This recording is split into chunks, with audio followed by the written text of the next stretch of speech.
Welcome to End of Life University on YouTube. Today I'm sharing with you a conversation with Stephanie Ford, who is an end of life doula and the founder of Life Stories with Steph. It's a video storytelling service that she uses for people at the end of life and their families. And we're going to be learning all about that service, but also about the importance of telling our stories and remembering our ancestors. So I think you'll really enjoy this. Make sure you would subscribe using the button down below to this channel, but also subscribe and leave a rating and review for the podcast wherever you happen to listen. And you can go to eoluniversity.com/support.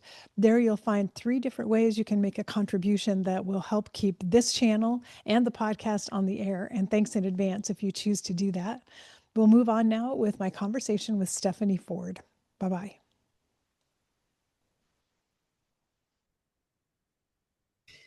Today, I'm very happy to welcome my special guest, Stephanie Ford. Stephanie is the founder of Life Stories with Steph, a video storytelling service dedicated to preserving personal and family histories. With a background in caregiving, hospice, and training as an end-of-life doula, she is passionate about capturing the wisdom, love, and experiences of those who came before us. Through her work, Stephanie helps individuals and families preserve their most meaningful memories and legacies, ensuring they will be cherished and remembered for generations to come. And you can learn more at her website, which is lifestorieswithsteph.com. So, Stephanie, welcome and thanks for joining me today. Thank you. Thank you so much for having me. I'm excited to be here. Yes, I'm really looking forward to talking to you. And we were sharing before we started the conversation that today, as we're recording this, happens to be my mother's birthday. Oh, And so I serendipitously, I didn't even realize that when we scheduled it for today, but it's a perfect day to be talking about ancestors and loved ones and storytelling. So thanks for being here with me on this very special day. thank you. And happy birthday to your mother, Margaret. Margaret, yes. And so we are wishing her well in the Thank world. you. Thank you so much. Well, why don't you start by just telling us a little bit about your story? Because I'd love to hear how you first got interested in doing end of life work, becoming a doula, starting life stories with Steph, all of that. I know. And thank you for the question. Thank you. It really put me in a mode of reflection of just where did this all begin and how did it all start? And I kind of went way back to my early younger years where I think I've always been about stories and quiet. And I really love the one-on-one time I get with people. And so I think as a child early on, I loved to do that. And I had a mother who was very passionate about genealogy, and she was a master genealogist and spent years and years compiling stories and histories. And as a young child, she was struck with the polio virus and was paralyzed at a young age. And so I think I always saw the need for caregiving and the need for understanding other people's stories and knowing the background that comes along with other people. And so I think early on that was kind of the start of how things were for me. And so I continued on and I had children and a family and continued to caregive through those years. And then I spent a number of years in China, in Beijing, China, living there for about 4.5 years while I had a young family and was fortunate to work in the orphanage over there and just see the stories and the needs of other people from different cultures and different backgrounds. And I think that's where it really hit for me of just we live in this big world and we all have different experiences and we all have different stories. And I just thought, how neat, to be a part of this and to see this at a different angle than I had before. And so I think that's where things started churning for me of the caregiving and helping others. And then I was trained in the end of life doula care and then have spent the last probably 10 to 12 years caregiving and in the hospice realm of just being with people at the end of life. And I I'm so grateful for that time because what I love about the caregiving side of all of this is being able to spend a lot of time with someone, and those hours and hours that you're sitting with someone at the end of life, is really valuable. And I think we learn a lot of good lessons, and so it's been a privilege. It's been an honor to be a part of that experience and helping others. Hmm. It Yeah.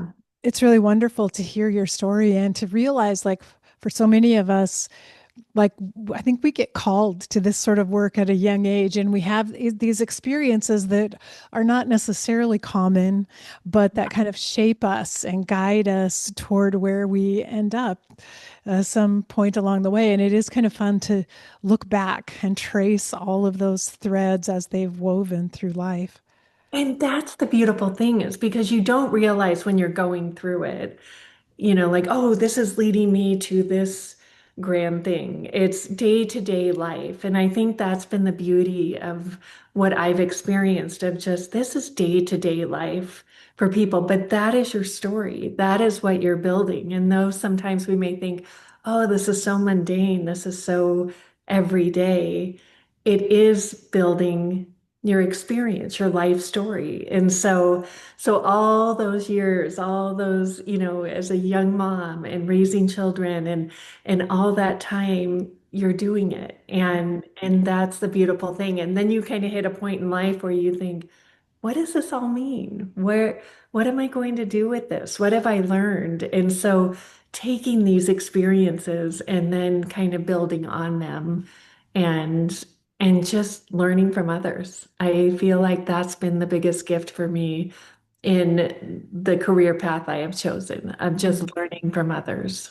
Yes. Uh-huh. Well, and I'm curious about how life stories with Steph might work. Like, how do you help someone tell their story, and what does that consist of? Yeah, that's a great question. Thank you. Yeah, I started this. This has been in my heart for many, many, many years. And I was thinking back to when it kind of triggered for me of just what was that moment. And I remember being in China on just a far off road, and I was with my driver at the time. And if you've ever lived in China and know the driving, the companies hire a driver for you because it can get a little hectic at times. And we were driving along, and my mother had just passed away 2 months earlier, and that was an unexpected experience. And so I think leaving where she was in Colorado to going back to China that year was tough. And it was really, really difficult. And we were driving along and out of the my window, I saw a man who obviously had been very burned all over his body. And so I told my driver, I said, Sons of Fu, stop, and he's like, what? And so I just got out and I just had this moment of, I know him. I love him. And truly, like it just enveloped me of this man has a story. This man is loved. He's admired, all the things that just kind of flooded over me. And I thought, we need to know these stories. And so that's kind of where that little flame started of how do I do this? How do I do this? And that was 10 years ago, 12 years ago now. And I just think, oh, over time. So, and then sitting and listening to the stories of other people, how do we build a community of sharing the stories of really good people who do the everyday things? They're Mm, not going to get the accolades, from a rooftop of, hey, look at what I've done. But in my experience, I have crossed the path of so many incredible, quiet, humble, everyday people who are working so hard to make goodness in the world. And so I had this idea of just how can I start compiling these stories together in a way that I could share. just these incredible experiences of people that I have grown to love and get to know.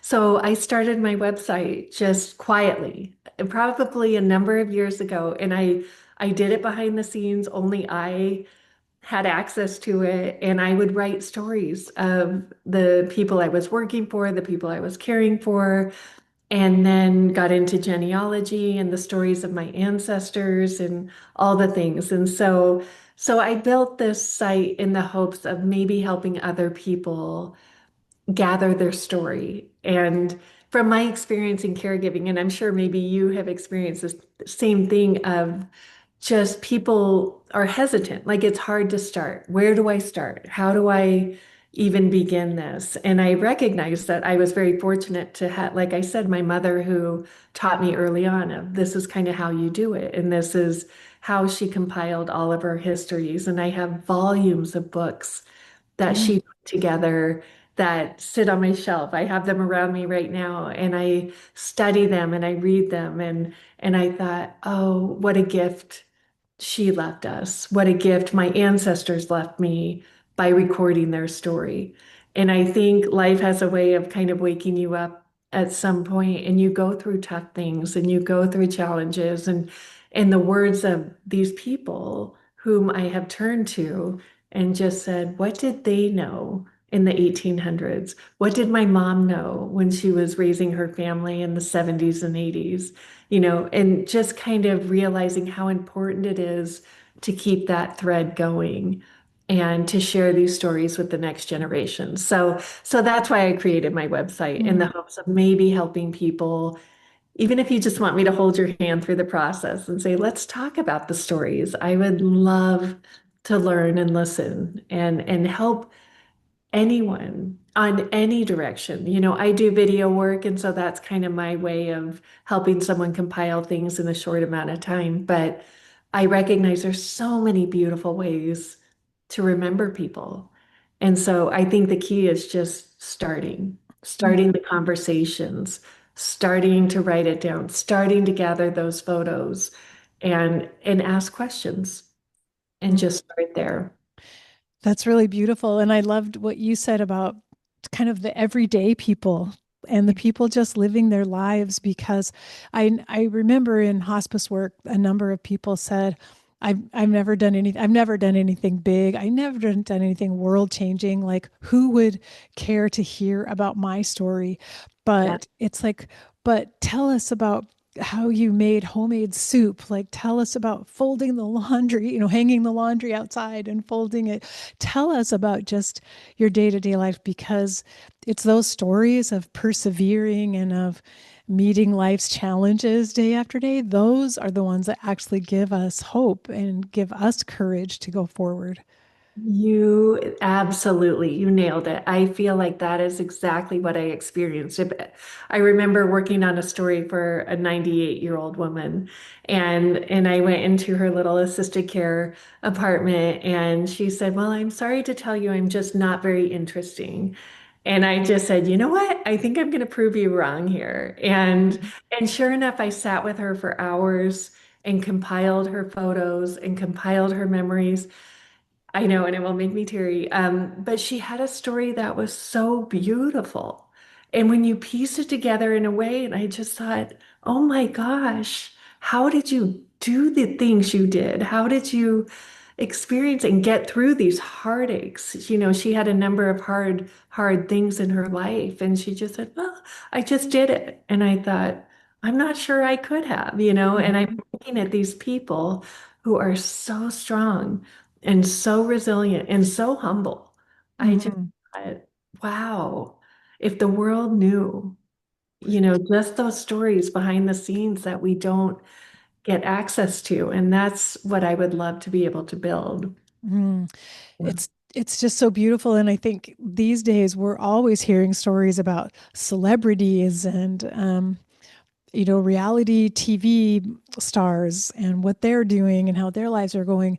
And yet, a lot of times there isn't a lot for us to learn from those kinds of stories about celebrity. I think we learn far more from the simple people like that we were describing who are not famous, not living in the spotlight all the time.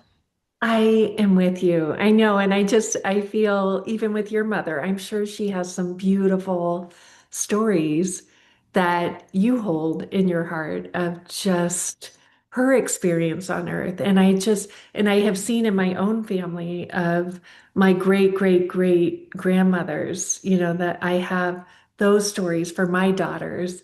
And to be able to say, look at the strength in resilience in our family line. Look at how hard they worked. I mean, we come from a line of very hard, physically hard workers, ranchers, farmers, crossing the plains in the 1850s to get out west, and the heartbreaking stories and the beautiful stories that go along with that. And I just think we need to know more about that in a world I feel like might be harder to know. What is truth? Where are we going? What are we doing? That these stories will be, oh, that's what I need to know.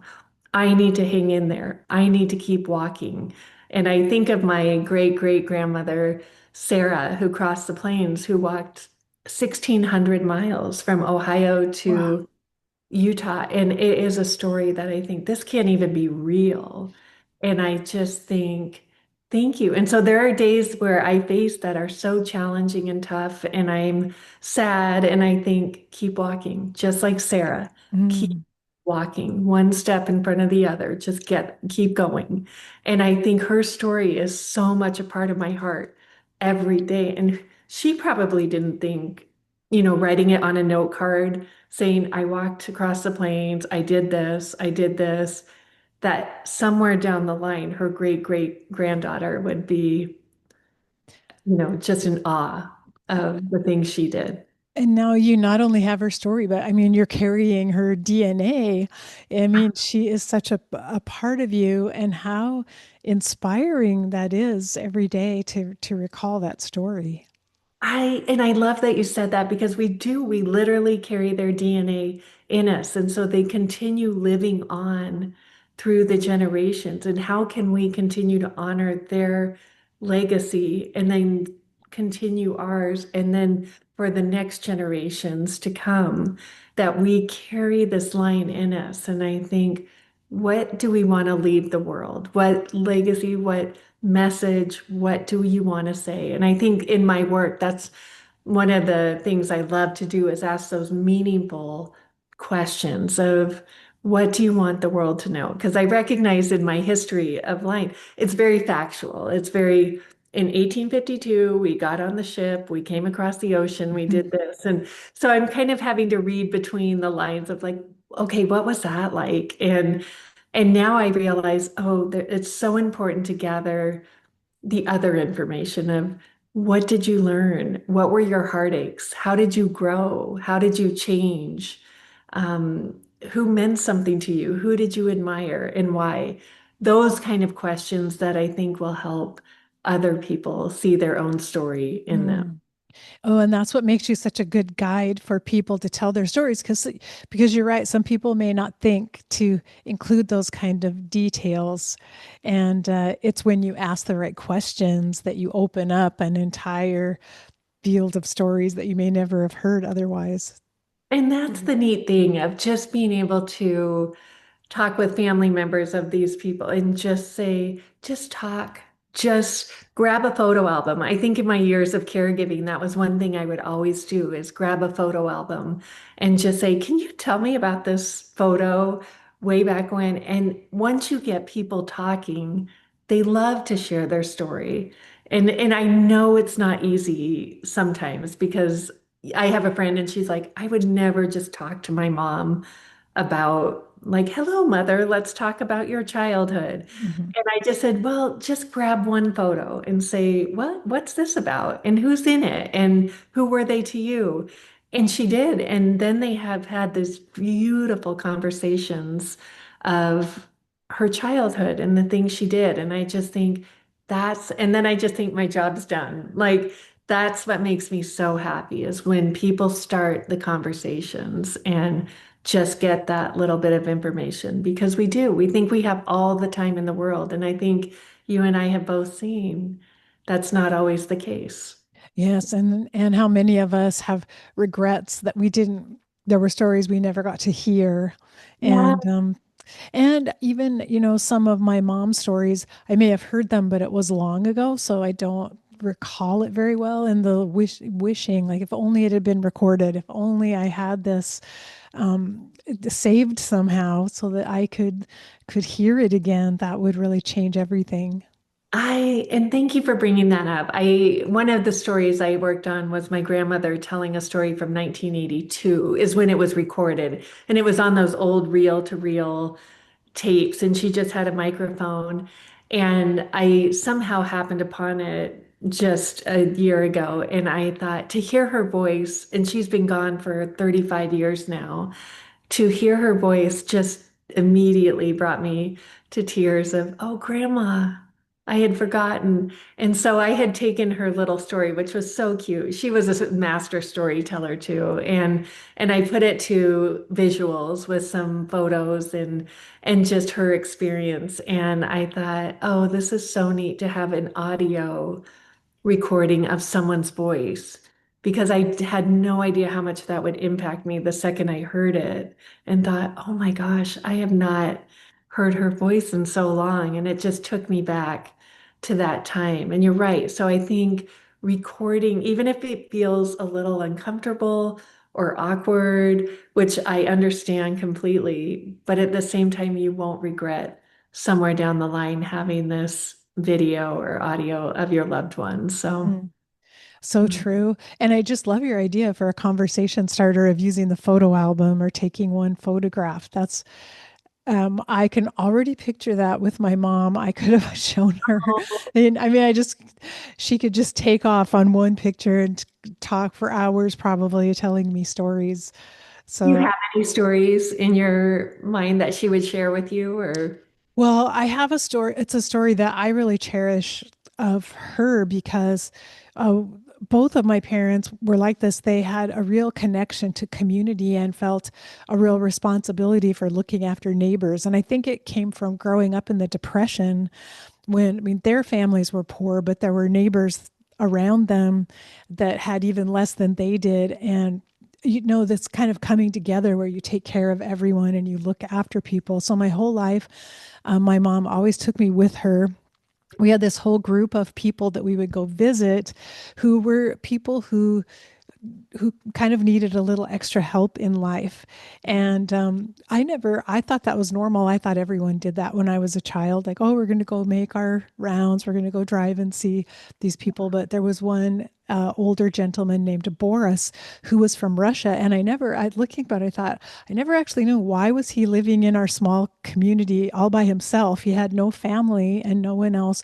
He was very elderly, but we would go visit him every few weeks. And Boris loved to paint, and he would paint landscapes from Russia, from his hometown, scenery that he had seen and buildings. And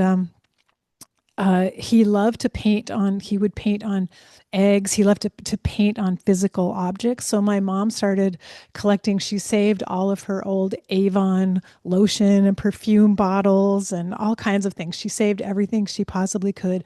She would take them all to Boris so he would have something to paint on.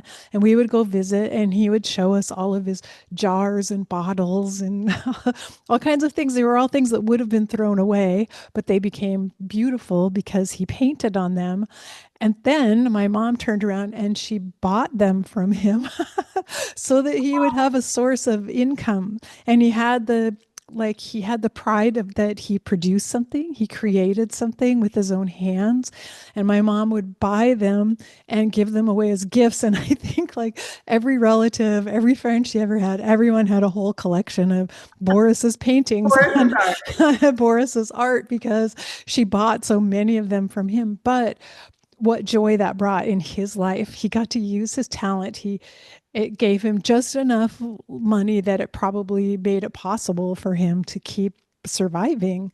And looking back at that, I'm kind of amazed. I remember thinking, "Oh, mom, why are you buying more of this? Why are you doing this? Nobody wants these things." But then now when I look at it and I see what a beautiful gesture it was and how she preserved his dignity by not just giving him a handout, by giving him the means of being creative and then I'm making an exchange with him for his art. And anyway, it's like beautiful, and it inspires me so much now to see how how generous she was and how easily she just reached out and cared for people around us who just needed a little bit of extra help. oh, that's beautiful. And what a way to honor him and that he saw that someone valued him and his work. And you're right, it wasn't just a handout, it was, I see you. I see you. And I think that those are the stories I find so important of just being able to see these people who really are doing the groundwork, the people who are just quietly delivering bread to their neighbor, who are quietly going to visit someone in the assisted care. And I saw so much of that in my years of being there, of just good people who are doing their part, who are going and visiting and seeing and listening and talking. And you learn so much by just kind of sitting back and observing what's happening around you. It's so true. And these are the invisible stories in a way. And I think when we're feeling discouraged with humanity and looking around the world and wondering where are we headed, if we only knew how many of these invisible stories are happening all around us and how many people are caring in the same way and taking care of neighbors and doing the small things that make a difference. Thank you. And I agree with that, where I think we can get overwhelmed with the doom and gloom of everything that's happening. And I think I was gifted this really unique opportunity to sit back and look and think, oh, there are a lot of people quietly doing their part, who are quietly going about and doing good and seeing a need and quietly filling it. And that enough of that is happening in the world right now. And I saw that I've seen that here, and I saw it over in China, and I've seen it kind of all over. And I think, okay, we're, just keep going down that path. And like I tell my children, just kindness. Kindness matters. Kindness in seeing people, in understanding, and let that guard down and just listen. And whether or not you agree, whether or not, you just sit back and say, what is your experience in this world? What can I learn from you that I don't know?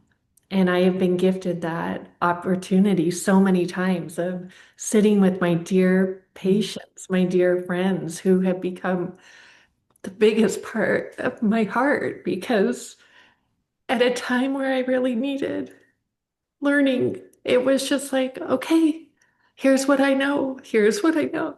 And I'm like, okay, thank you.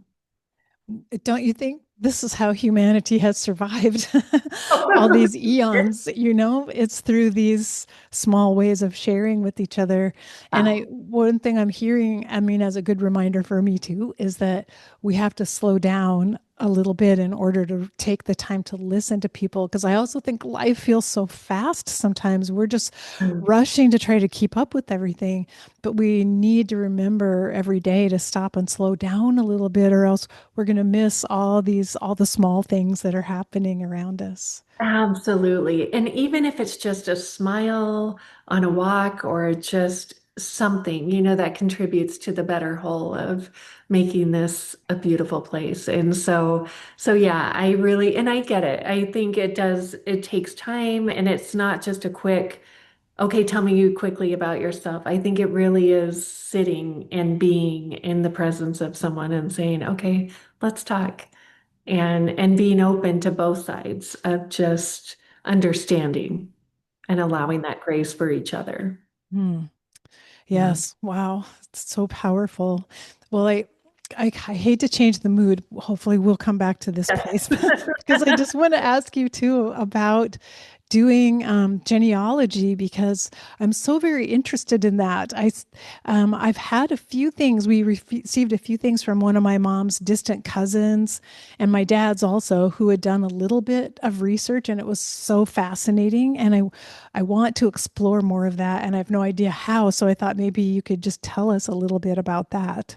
Yeah, thank you. No, this really is another passion of mine. And like I said, my mother has done this for years. So like you had talked about, I just thought it was normal that people had pedigree charts, laying around and that we just filled in the family tree and that's how we did things. And I realized, oh, maybe this is not as common as I once thought. And so my mom and I would sit, I've got a background in graphic design as well. And so I would sit with her and just format these histories and type and talk and restore photos that she had and compile them in a way. And so I think I'm so grateful because she really held on to the family photos and whatnot. And I recognize not everybody has that. A lot of people I talk to say, I think I have a photo of my grandparents somewhere.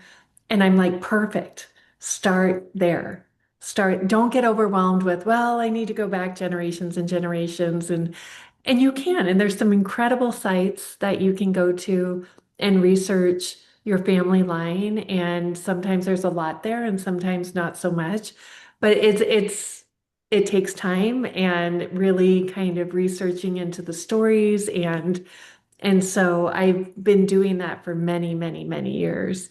And and so for someone who maybe doesn't have as much of that information on hand, I really just encourage people to start where they are, even if it's a photo of you.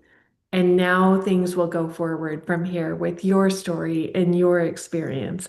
And that's good. That's really good. Yeah, I was just gonna show, like, these are some of the history books. Oh, wow. That's Uh, beautiful. this is kind of how my mom set up Hmm. all of our ancestor stories and these are the progenitors of my grandfather.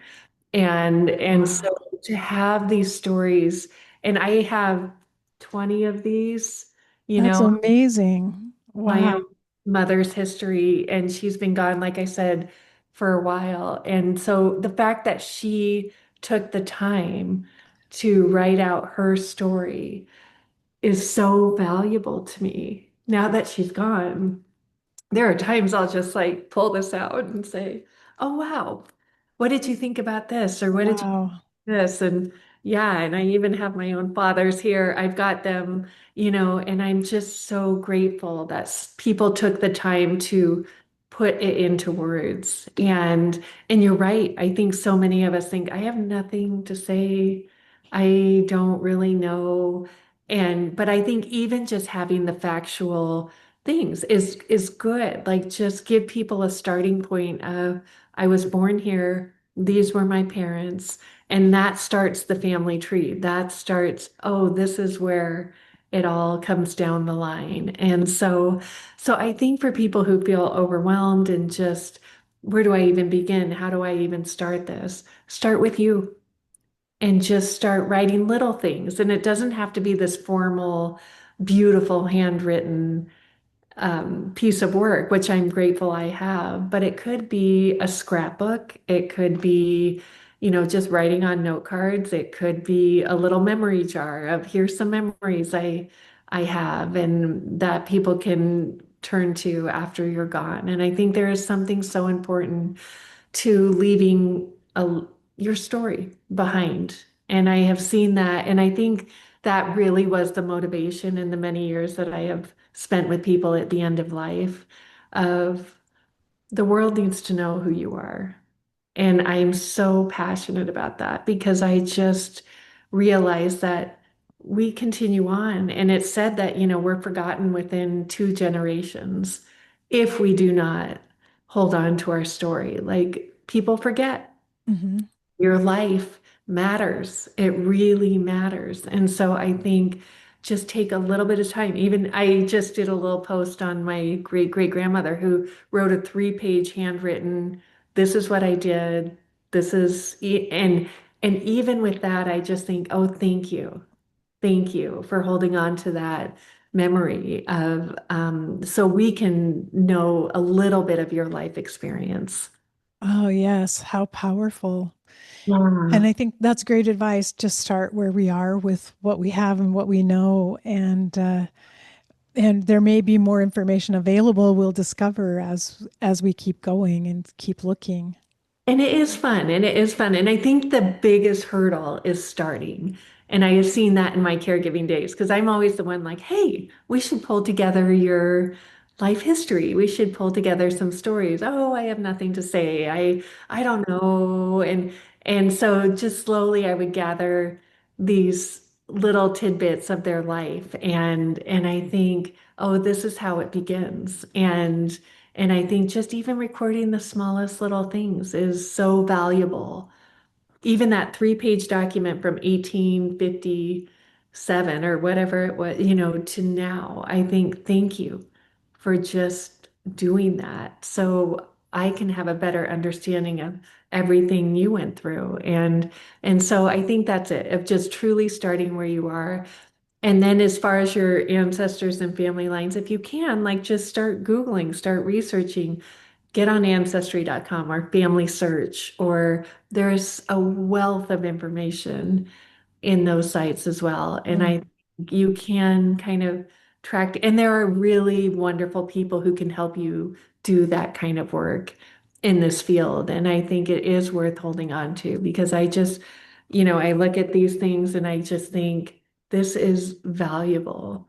And someday, generations from now, when the world looks completely different, that these words, these learnings, these knowings are going to be really important. So important. And I think that these stories are really helpful for grief, for family members, but also for the person telling the story.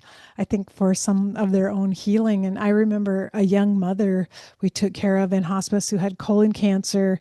She had two small children, and she and there was no father in the picture.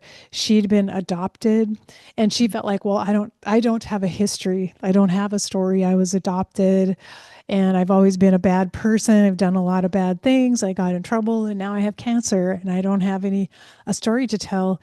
And so one of our social workers helped her get a photo album and gather all these photos from different parts of her life. And she ended up making a photo album for her children to leave behind.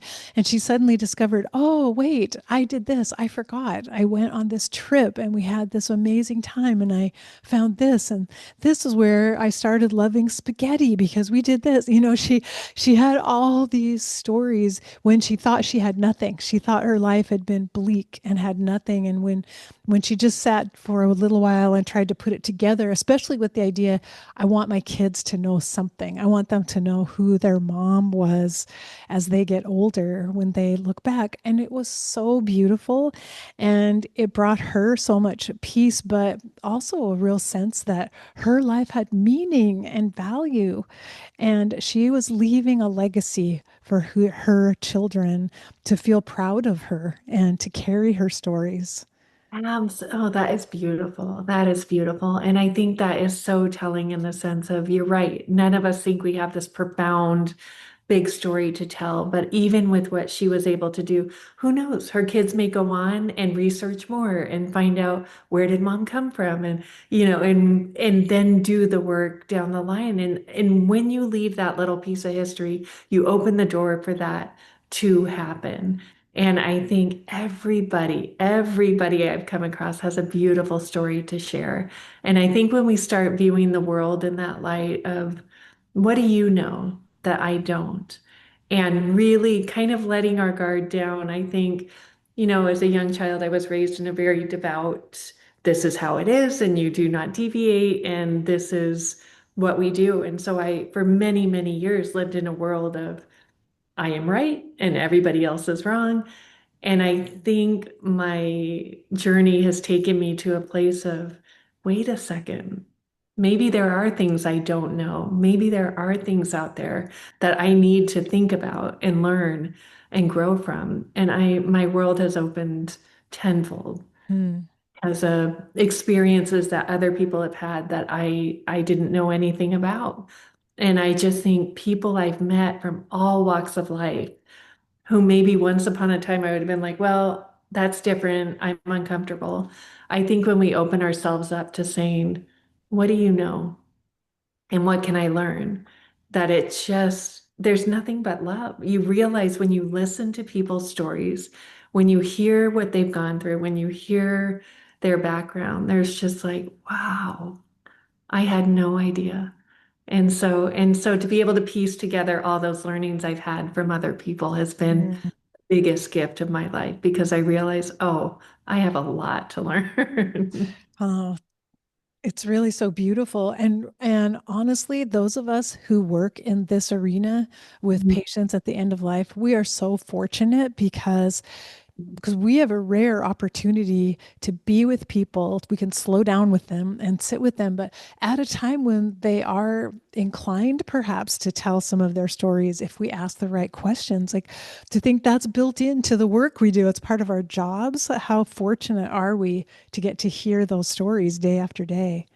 That is it. And I think of these people I have cared for over the years, and I just think they are with me all the time. And when I navigate the world, and when I just think, oh, that reminds me of what Ruth said, I'm like, what would she do in this situation? And I'm so grateful to them for teaching me at the end of their life of these are the things I learned. These are the things I wish I would have done. These are the things I regret, and to talk about the regrets, to talk about the grief, to talk about those things at the end of life and say, let's talk about it.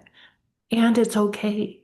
And I think I've learned people carry these guilts, these shames, these heartaches for so long. And then you sit with them and they kind of pour their heart out and you think, it's okay. It's gonna be okay. And you're just fine. And that has been such a beautiful learning and just to be able to be privy to that information and you realize, yeah, you kind of are the safe person for people to open up to and to so for me holding on to these stories and figuring out how can I share these in a meaningful genuine and I think it's taken me a long time to do it because they are so sacred to me. And so, with permissions from the family and everything else, I've been able to share a few, but I'm really protective of these people Yeah. and stories. And so with life stories with Steph, it's video storytelling. So you actually film people telling their stories, or do you record the audio and create a video from that? Yeah, so Life Stories with Steph kind of came from pulling together photos, not necessarily like interviews, but I thought, how can you capture the essence of someone and their whole life? So I kind of start with early photos. I'll just think of an example of maybe my 98-year-old friend who, yeah, I took her parents and I just want to record a genealogy. So I'll put their names in the video and say, here are her parents, and then here's her birth, and here's her growing up years. And I think what I want to do is not just a timeline, but really capture the essence of this beautiful life of both the beautiful things and the hard things. And I look at her story and I think, oh wow, because she really lived at a time where people didn't talk about things and didn't open up about feelings and whatnot. But she had a heartbreaking experience of losing a child at childbirth. There were some complications in delivery, and she had a beautiful, healthy son who didn't make it. And she was 21, and this was Mm. 1939, 1940. And I just think, wow, how did you do that? And she said, I just went back to work a couple of days later and she had these photos of her son. And I said, do you want to include these? And she said, yeah, he's a huge part of my story. And I said, okay. And so they're in her video of, and to honor that and to make it like this is life. It's not this picture perfect, beautiful from beginning to end. There's illness, there's heartache, there's death, there's so many things interwoven in that. And yet you see this beautiful whole once you do put it all together and Mm. say, yeah, there were these really difficult things, and she had a beautiful life and beautiful perspective and beautiful understanding of other people and I think that's what I try to capture. And so I did capture her. I said, what would you want to leave for someone. And she was a very quiet woman, very humble. And she attended church, but not consistently, not regularly with any denomination. She was just very humble. And but every night she would recite Psalm 23, which is the Lord's Prayer. And I said, why don't you do that? Why don't, and so I recorded her saying that. And it was such a beautiful moment wherever you are on your faith journey, like just to hear these words from her with knowing this whole life story and how deeply she felt it. She said, I pray Mm. this every night. And I just thought, wow, what a Wow. knowing for you. And so Wow. to be able to capture that and put it in her story and just say to her family, this is what she wants you to know. And and I think that's what I try to really capture is just let's really talk about the things that matter to you. Let's really get this down so you can leave this for others. And I think it's a really powerful place to be is when you can say, this is what I know. And wherever if people agree or disagree or whatnot, at least she's saying, this is my story. This is what I experienced. This is what I've learned. So Mm. that was a really, really powerful Wow. time with her. So you use the photos as kind of the backdrop, it sounds like. Do you narrate part of the I story? can, and I also think if you want to narrate part of it, and so basically on my website, I have a place where you can upload all your photos, all your videos, documents. I love to put marriage certificates, college certificates, and bring it all into the video. So you can kind of see, oh wow, I did one for my dad, and my kids were like, what? He was pretty cool. And I said, yeah, he was. And so I think it's really neat to pull in all the things. And so, but I also, if you want to just record yourself saying a testimony or something that means something to you, then let's put that in there and really compile the things that matter to you into this video. And so that's what I like to do. Mm. And yes, so whether it's recording someone sitting and telling a story, I'm working on one right now where that's the case where someone just sat down and she told a bunch of stories of her childhood. And so I'm piecing it together. That's what I love to do is capturing those perfect parts of just, oh, this is fascinating. And then combining it down because nobody wants to watch a 30-minute, 40-minute video. But if you can capture the best moments, the best parts of that photo that's blurry and you see something in the background, I'd love to pull out the context of all of that and just say, here's your life experience. Mm. It sounds like you're a tapestry maker in a way. I mean, you bring these Good. pieces together, but every single time it's different for every person, and you utilize whatever they want to share, whatever they have for you, and then bring your own creativity to it. Absolutely. That's what it is. And so I have a lot of examples on my blog of just different stories I've done over the years. And just to be able to showcase those in a way that makes me so happy that somebody's life is being honored and just these are the stories truly that matter and that people have worked hard for. And so to be able to honor someone at the end. And I love just sitting with people. And this is what I do where I'll FaceTime and say, let's talk. Let's talk about the things you want to highlight. Let's really get into it. And and I am so grateful for my years in caregiving where I was able to do that over and over and over as I walked into people's homes that I didn't know. And so to be able to just say, oh, tell me about yourself. And so then to gather their words and then to pull it together with their photos and their videos and all the things, and then just create this meaningful Mm. legacy. Yeah, it's so beautiful.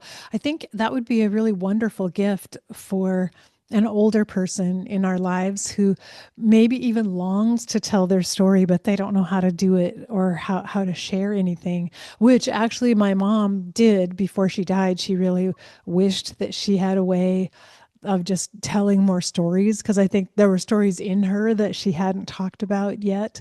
And so That's one of the things I feel sad about that we didn't get to hear those. She died more quickly than we thought. I thought there was going to be more time, as just as you said. I thought there'd be more time. We'll have months. We'll sit down and we'll listen to it. She could tell a different story every day, but that didn't happen. So, Yes, and that's where I just say start today. Start today. Pick up the phone and call a grandparent. Pick up the phone and call a parent. And I recognize that's not always easy for a lot of people. And so I want to honor that. But if you have the opportunity to talk with someone in your family line or an old family friend, like, did you know my mom? Did you know, and what stories do you remember about her? And I spent some time with my aunt. My mother had one sibling. And I just said, what was your take on all of this? And there was one day we sat until 3 o'clock in the afternoon in our pajamas going through old photos I had never seen and said, what was your take? And especially in my mom's story where she had polio, I said, how was that for you? What was that experience like for you when everybody was focused on her illness and getting her better? And so to understand perspective from the all sides of someone's story is really powerful too. mm. Oh, so true. Well, you are very skilled at Oh, slowing down, being present. You're a wonderful listener, and you hear all the details, and so I can see why you're very, very good at the work that you do. thank you. That means a lot. Thank you. And thank you for this opportunity to talk with you and to hear about your mom and those stories. And I just think those are the ones we want to carry forward. Those are the ones that someday somebody will look at. And I tell my kids all the time, someday 2025 is going to be ancient in the things we have and the things we do and the way we look. And I just think someone's going to look at that and say, what was that like? So that's where I just say start now. And that's so true. And to not miss how very special this time is for, as we said at the beginning, we all despair somewhat or we feel negative about the way things are. And yet that's because we're not slowing down and we're not taking our time and listening and really noticing all the invisible stories underneath. And this is the time when that's what we need to do. That's how we need to spend our time is doing more listening. More listening. And I think that really is it. Just let your guard down and just listen and say, what is your experience? So Mhm. that's what I've been able to do for many years. And now I hope to be able to just build the goodness from that. Well, it's really beautiful to hear, and it's so inspiring to me, given that we're honoring my mom's birthday today, and I got to tell a special story about her, and that makes it even more lovely for me to have had you here as my guest, and thank you for listening to that. Thank you for sharing. And I hope you continue to do so because I appreciate that so much. So thank you. Thank you for this day and for this time. And yeah. Well, I'll remind everyone listening to go to lifestorieswithsteph.com because there's a lot on your website, so people can go there and find out a lot more about the work that you do. Yeah, and just get ideas for your own story. That's what I hope. I'm here to help if you would like help. But more than anything, I want to encourage people just to start So true. And honestly, that's the best way to change the world, I think. It's one story at a time. one story at a time. Yes. Well, thank you again for joining me today. Thank you. Thank you so much.